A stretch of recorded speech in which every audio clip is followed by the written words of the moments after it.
Alright, what's up guys? In this video, I'm just going to show you how to create a quick Dungeons & Dragons character sheet for the purposes of our D&D Club.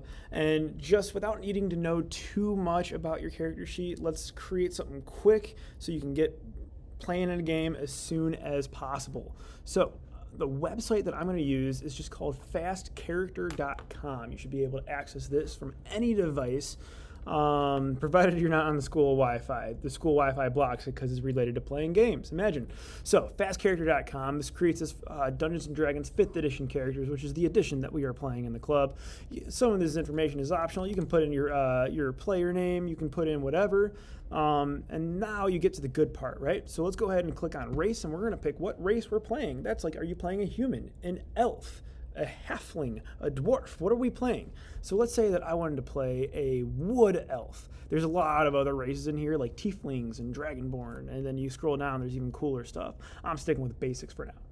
Not making myself too complicated. Let's pick a gender. Let's pick a class. So this class is like, what kind of character are you going to play? Are you going to play a barbarian? Are you going to just go in and hit things, right? Are you a cleric? You're trying to be a little bit more reverent and heal things. A druid, someone in touch with nature.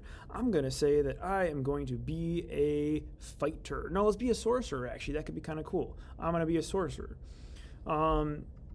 Then you pick your level, right? If we're just starting off, level 1 is where we'd be.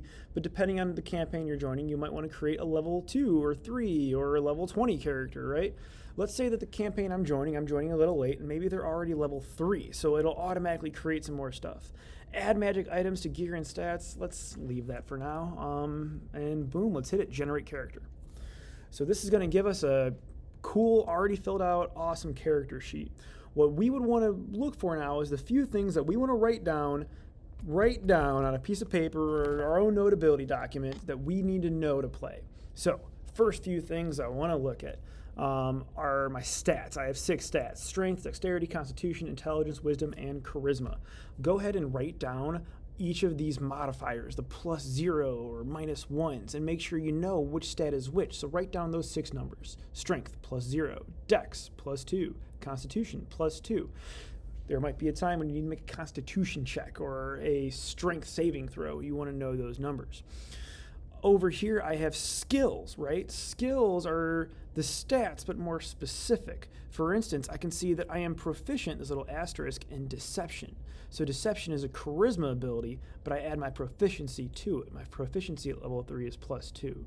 So my deception is my charisma +2 plus my proficiency, which is +2. So if my DM tells me to roll a deception check, so I'm trying to lie to someone, I roll my d20 and add 4 to it, a 20-sided die for the d20, right? So now let's look at the other things that we need to write down. Your armor class, that's how protected are you based off of your armor or your dexterity. Mine's 15, I want to write that down. My initiative, that usually comes from the dexterity. So when I start combat, my DM might tell me to roll initiative. I would roll a d20, a 20-sided die, and add that. I would want to write down my speed. My speed determines how many spaces on the map I can move in one turn. So mine's 35 feet. I would write that down. I would want to know my total hit points, my max hit points, my health, right? So that's 23. I want to write that down. Write it down in pencil because you might lose hit points or you might gain hit points, right? Some other things that are good to know right off the bat is let's look at what kind of attacks or what kind of spells do we have. Let's see here. My weapons and unarmed attacks. My character has a quarterstaff, so I would need to know that its attack is +2 to hit, and its damage is 1d6 +0. So I should know that quarterstaff, it's a +2 to hit and 1d6 +0. What that means is if I'm trying to hit someone with my staff, I would roll a d20 +2 to hit, and then if I hit them against their armor class, I roll 1d6, a 6-sided die, to see how much damage I do. I also have a dagger. Same numbers apply. Dagger for me is a +4, but then only a 1d4 +2 to damage. It's actually probably better. Looking at some spells, it's giving me a really quick spells. I have the Ray of Frost cantrip. The Ray of Frost, I might want to write this down because it's an attack that hits one creature. I roll +4 to hit, and if it hits, I can do 1d8 of cold damage, and its speed is reduced by 10 for the next round.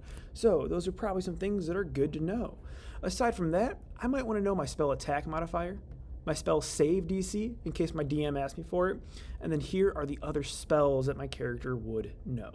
And I think with those spells, you would probably just like look them up if you need to, but let's stick to our attacks for now, and maybe 1 or 2 from our cantrips or our 1st or 2nd level spells. After that, we've got languages. Maybe we want to write some of those down, and everything else is a little bit more complicated stuff to get into later. But your stats, your skills, your hit points, your armor class, initiative, speed, and then the attacks, those are the things that you want to know from fast character to get started playing right away. Cool. Looking forward to playing with you guys.